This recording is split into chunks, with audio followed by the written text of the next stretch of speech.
A ver, lo que pasa es que nosotros tenemos que ponderar de acuerdo a lo que es nuestra tradición en relación a este tipo de casos y al proceso de crisis que Chile ha tenido institucionalmente desde el 2011 en adelante. Em, la verdad es que yo trabajo mucho con también otros países de Latinoamérica y la verdad es que los casos de corrupción nuestros, incluyendo este, eh, todavía no tocan la puerta de los grandes, de las grandes fórmulas, esa es la verdad, ¿no? Estamos en un nivel que es diferente, pero evidentemente este caso ya tiene una gravedad sociológica importante porque pasa lo siguiente. Lo que apareció el 2011 en forma de crisis fue una conjunción de narrativas que andaban por la vida solas y sin muchas pruebas, y de pronto se encuentran entre sí y tienen muchas pruebas. Esa narrativa decía fundamentalmente que las dos grandes estructuras de funcionamiento de Chile durante varias décadas, durante la transición, las estructuras institucionales políticas de la transición y las estructuras empresariales del nuevo orden económico chileno posterior a la dictadura, esas dos estructuras gozaban de al menos sospechas razonables eh, respecto a su probidad, respecto a su desarrollo y crecimiento a partir de faltas a la ética o eventualmente incluso con faltas legales de carácter más grave. Eso, ese carácter ominoso de esa posible verdad generó una apertura de muchos casos judiciales y de muchos casos comunicacionales de gran impacto. Y esa estructura, muchos creyeron en la élite que se había hundido, que había desaparecido, que ya no existía, simplemente porque los impugnadores habían perdido el plebiscito. Pero no se acaban las narrativas con las derrotas en los plebiscitos. Y nos acaba la percepción respecto a una realidad, respecto a eso. Tú puedes poner por delante otro tipo de temas porque son más urgentes, pero no se acaba. Entonces vuelve a reflotar esto, esa estructura que tenía que ver con la articulación malsana, aparentemente, entre el poder político y el poder económico, ese tema, al volver a emerger ahora con mucha fuerza nos hace preguntarnos, en un mundo, en un medio donde todos han fracasado políticamente, todos, todos, todos, impugnadores, tradicionalistas, semi-impugnadores, semi-tradicionalistas, todos, todos, todos, todos han fracasado, todos han estado envueltos en casos. ¿Cuál va a ser la respuesta de la sociedad? ¿Se va a adaptar a esto? ¿O va a seguir luchando tratando de que esto no vuelva a ocurrir? ¿Y a dónde va a recurrir? ¿A qué élite va a recurrir para que represente ese proceso de purificación, por decirlo así? Cuando uno habla de este proceso de malestar social, uno podría decir que es lo siguiente. Cuando las sociedades no funcionan, cuando el orden social, incluso cuando el orden familiar, hasta los órdenes laborales no funcionan, la gente entra en un estado que se conoce normalmente como anomia. Deja de respetar las normas, ¿no? Deja de respetar las normas porque las normas no tienen sentido. ¿Qué sentido tiene que yo respete las normas si estoy viendo que los abogados hacen estas cosas, por decirlo así? ¿Ya? Entonces, cuando tú escuchas a Luis Hermosilla acusando al profesor que le pegó al torniquete, ¿ya? Y escuchas lo que él está diciendo, y tomas eso y se lo pones a la voz de un fiscal que le diga a Hermosilla eso, vale para los dos lo mismo. Entonces, lo que tú estás diciendo vale a tu favor y a tu en contra, al mismo tiempo, no hay norma que valga. Bueno, eso está pasando en la sociedad chilena. Cuando eso pasa, hay dos posibles conductas. Una es la despolitización. Me evado de todo esto, me olvido de todo, porque es insoportable y sencillamente, bueno, que pase lo que pase. Y la otra es la politización. La anomia politizada ya no se llama anomia, ahí se llama malestar. ¿Ya? Es cuando y eso significa que hierve. En vez de ser frío, es caliente. Eso puede explotar. Entonces, no sabemos por dónde van a reaccionar los chilenos. Lo que sí sabemos en las investigaciones que hemos hecho con la encuesta que dirijo de la Cosa Nostra, eh, lo que sí sabemos es que hay un 25% más o menos de las personas que son personas que están añorando que alguien sea capaz de reforjar, de reformular instituciones que funcionen, que no creen en las instituciones tal como están hoy día. Mira lo que voy a decir. Ya, Son como laguistas sin lagos. O sea, es todo lo que tiene el laguismo, pero no creen en lagos, porque a ellos les molestó mucho el caso Mopgate. Entonces, son personas que creen que la transición fue un fracaso, pero fue un fracaso porque no se cumplió la promesa institucionalista de la transición. Que creen que la concertación debería renacer, pero no puede renacer con los concertacionistas porque los concertacionistas fueron los que la destruyeron, piensan ellos. Esas personas, ese 25%, ha votado por Piñera, ha votado por Boric, ha votado por Cast, no por Cast, por el Partido Republicano, después en el Consejo Constitucional. Votó después rechazo, votó rechazo antes, en el primer rechazo, y votó ya, rechazo de nuevo. ¿Eh? Han votado por todos.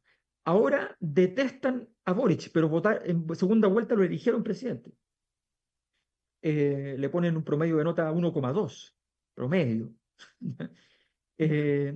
Entonces, ese grupo de personas está diciendo, tráiganme una institucionalidad nueva que funcione, que dé estructura, que dé cierto orden, pero que esa institucionalidad, no nos equivoquemos, la palabra de orden de ese grupo no es igual que el grupo de los conservadores, porque esas mismas personas dicen, a mí no me gusta el estallido social porque hubo mucha violencia, pero sí creo que Chile despertó. Entonces, ya, ese grupo, ese grupo es muy interesante para comprender que aquí hay un juego de sintonía fina que los candidatos en general, a ser bien honesto, da la impresión de que andan chapoteando, más bien que haciendo la microcirugía que requieren, ¿ya? Andan chapoteando en el problema y no entienden las complejidades que significa cómo construir una institucionalidad nueva, ¿ya? Habiendo fracasado en los procesos constituyentes, que eran los que iban a hacer eso. Entonces, ese dilema, ese es el gran dilema de la actualidad para poder resolver el problema. El problema es que estamos en un momento donde Chile ya no le sirve el juego táctico. Los esquemas generales por los cuales funcionábamos nos permitían durante muchos años jugar con políticos tácticos. El mejor ejemplo es Sebastián Piñera. Sebastián Piñera era un genio táctico y un horror estratégico. Es cosa de ver cómo dejó a la derecha después de sus dos gobiernos, no en uno. Pero tácticamente ganaba todas las batallas y perdía las guerras. Era una cosa rarísima. Fue capaz de tener protestas gigantes con el país creciendo al 5% en el 2011. Es como que la gente quisiera echar a San Paoli el día siguiente que ganó la Copa América. ¿Me entiendes? Es una cosa absurda. Porque, porque en el fondo, y ese problema que Piñera representa en realidad tiene mucho que ver con todo el proceso donde la perspectiva, la mirada estratégica se había dado por resuelta. Estaba claro supuestamente lo que Chile tenía que hacer y simplemente había que hacerlo más o menos bien, en la corta.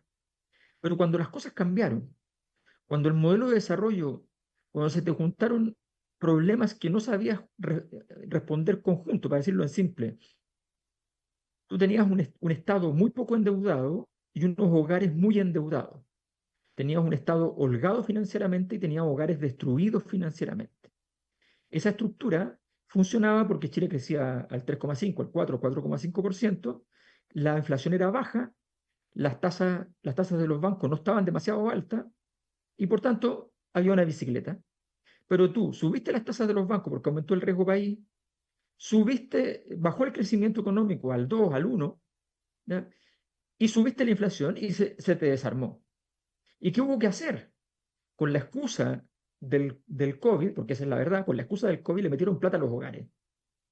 Para no decir que era para defender una situación de desigualdad, para no decir que había una inviabilidad en los hogares, lo que dijeron fue, metamos plata en los hogares. Y tenemos entonces la PGU y tenemos además el ingreso mínimo de los hogares y se ujú, aumentó el sueldo mínimo y todo eso significó meter plata en los hogares para que se resolviera un poco. Y estamos respirando con eso. ¿Cuánto dura eso? Bueno, dura el tiempo que dure para haber cubierto esa brecha que estaba cubriéndose con deuda. Y si volvemos a una situación de inviabilidad, con crecimiento bajo, con altas tasas de interés y qué sé yo, bueno, sencillamente eso se va a extinguir y después de mucho gasto, hoy día ha aumentado mucho el gasto público dedicado a transferencias directas a los hogares, y eso no son políticas públicas, eso son sencillamente transferencias a los hogares. ¿Ya? Son bonos más sofisticados que los de antes, pero son bonos. Entonces, estamos en una situación en la cual no estamos mirando cómo hacemos un país que funcione de una manera tal de que no haya que parcharlo entero a cada rato. Cuando tú tienes un porcentaje importante del funcionamiento del Estado que son parches, entonces no está funcionando. A ver, la, esto, esto es muy evidente. O Ujú, sea, cuando la fiebre está alta, yo he hablado con gente de la élite económica, por ejemplo, en distintos momentos, y cuando está la fiebre está muy alta y está todo, están dispuestos a todo, a todo. Te abren la puerta de cualquier cosa. Estamos dispuestos a esto, otro, ningún problema. Pero se quita la fiebre y dicen, bueno, ya pasó. Bueno, los síntomas y las enfermedades son cosas diferentes. ¿Ya? La enfermedad puede mantenerse y el síntoma aparecer y desaparecer. Entonces, si tú reaccionas solamente ante el síntoma y das por resuelto cosas que no están resueltas, entonces la convicción, cuando tú empiezas a inventarte de que la convicción de que fue un partido el que creó las crisis políticas existentes, un partido donde hay 20, 30 mil militantes, ya logró mover a 1 millón de personas a través de una gran capacidad comunicacional. ¿Qué capacidad comunicacional? Partidos que tienen, no sé, el Partido Comunista tiene el diario El Siglo, no sé cuánta gente lee el diario El Siglo. Entonces, ¿de qué me están hablando? Cuando tú miras y te dicen, no, es que esto fue un estallido delincuencial, explíqueme cómo se organizan todos los delincuentes de un país en una gran festival, en una gran bacanal. ¿Qué es eso? ¿De qué me están hablando? O sea, la Revolución Francesa fue un estallido delincuencial. ¿Ya?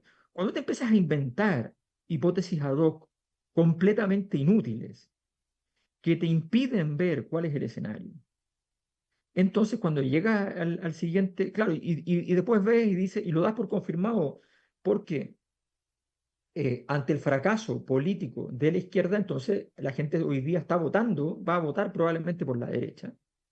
¿Ya? Quiere votar por la derecha más de lo que puede, de hecho, o sea, la gente votaría por la derecha en genérico más del 60%, pero va a ser mucho menos, ¿no? Porque no tienen líderes, le faltan nombres, le faltan estructuras y le falta un discurso que sea convocante. Lo que pasa es que la izquierda ha fracasado en el esfuerzo de traer soluciones a este problema y esos fracasos siempre se pagan electoralmente. Pero eso es todo. Entonces, en el fondo, cuesta a la élite entender que el problema no se ha extinguido porque hoy día la gente esté preocupada de la migración, porque no, sencillamente la política aparenta ese tipo de cosas porque la política aguanta siempre no más de un tema. Cuando un tema, el más importante, es tal cosa, la delincuencia, entonces la delincuencia está ahí. Cuando es otro tema, el otro tema es el primero. Entonces, la política funciona así, por eso sirve tanto para distraer, porque tú puedes cambiar el tema en 1 o 2 semanas y sencillamente bajas muchísimo el resto de los temas, pero eso no significa que estén resueltos. Entonces, ante esa ceguera, mi impresión es que no se han querido tomar las decisiones estructurales, las medidas de política pública más de largo plazo, y finalmente estamos, insisto, con esta idea de que estamos en el fondo parchando políticamente y parchando en términos de decisiones legislativas y políticas públicas el escenario de Chile en circunstancias de que deberíamos estar, además estamos justo en el momento, porque como viene un nuevo modelo de desarrollo para Chile por obligación, porque viene la transición energética, Chile es el primer país del mundo en oportunidad, en dinero contante y sonante, no en porcentaje del PIB, no, en plata total estimada por Bloomberg, el primer país del mundo, ¿ya? Es la Arabia Saudita, digamos, en términos petroleros, ¿ya? De ese proceso. Bueno, resulta que Chile tiene que estar preparado para ese momento y bueno, ya no estábamos preparados, nos enteramos de que el litio iba a estar caro después de que el litio estuvo caro.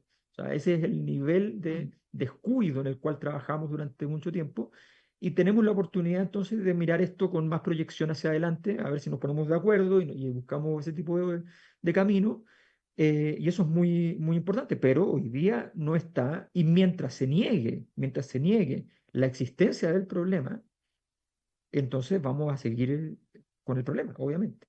Claro, o sea, hay a ver, es una incapacidad de comprender cómo funciona la sociedad. A mi juicio es un acto profundo de ignorancia, em, y de pensar que las soluciones, por decirlo así, del siglo XIX son viables en el siglo XXI. Es cierto, nadie puede negar que el mundo se dirige más hacia las autocracias que hacia las democracias. Pero si tú tienes un discurso, pero podrías tener la decencia en ese caso de plantearlo directamente y decir simplemente que tú crees que en realidad el mundo va para allá y que no te pretendes adaptar en absoluto a procesos de igualdad sustantiva o de igualdad formal o de igualdad de oportunidades, aunque sea, en fin. Ujú. Aquí el gran tema, en el fondo, es que se cumpla.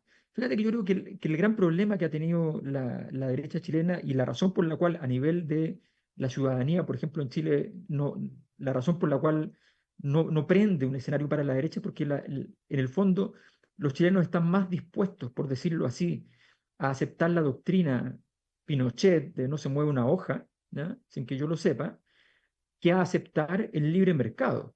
Cuando te pasa eso, ¿ya? Hay que poner atención por qué.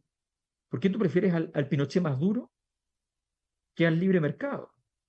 Y básicamente es porque el libre mercado, tú sientes, y eso es lo que dicen los entrevistados, por ejemplo, cualitativamente, que te estafaron, que te ofrecieron una competencia y que si tú eras mejor realmente no funcionaba, que te dijeron que si tú eras productivo te iba a ir bien y no funcionaba. Y porque estos casos lo que revelan es que la empresa Factop, por ejemplo, no producía nada, no pagaba al Estado nada de lo que tenía que pagar cuando decía que producía algo, porque además no lo tenía, y los únicos que eran estafados eran los inversionistas que creían que había una empresa que ganaba plata y que creían que esa empresa, bueno, pagaba todas las cosas que tenía que pagarle al Estado, que pagaba todo que funcionaba, que no estaba defraudando a nadie. Entonces, el fraude era por todo lo alto, en todas las direcciones. Si eso, si esa estructura es lo que tú estás viendo en forma de empresa, que fue lo que pasó con el caso de la Polar. El caso de la Polar hasta el día de hoy, ahora vamos a medirlo en comparación, pero hasta el día de hoy es el que gana siempre como el caso más grave de todos, fíjate. Y Ya. en el caso de la Polar, la gente no fue defraudada en realidad, lo que fueron defraudados son los que estaban en la bolsa, pero la sensación de humillación, de que te estén usando a ti para un engaño, ¿ya? Respecto a lo que es la empresa, esa sensación fue mucho más fuerte que si te hayan quitado 50.000 pesos, 100.000 pesos, 30.000 pesos. Entonces, y la masividad de eso, la sensación de que entonces eso no funciona, de que esa estructura no funciona, las colusiones, todo eso dañó fuertemente esa estructura. Entonces hay una falta de comprensión de dónde está el corazón del problema, y entonces y hay una ceguera por los dos lados, a mi juicio. O sea, la derecha y las élites les cuesta entender que esto que pasó en el estallido social no fue una pesadilla, no fue una conspiración, porque pasó el 2019, pasó el 2018 con el Mayo Feminista, el 2016 con Noma FP, el 2013, 2012, 2011, ¿ya? O sea, pasó muchas veces. Entonces, no es una pesadilla, es una realidad estructural y a la izquierda le cuesta entender que sus mecanismos de regulación de los procesos de migración, de sus mecanismos de cómo está confrontando a los temas de seguridad, sus mecanismos de conceptualización de esos problemas no están siendo ni útiles ni aceptados por la ciudadanía, y están abriendo la puerta a un malestar, con una cierta tendencia a un estado policial, por decirlo así.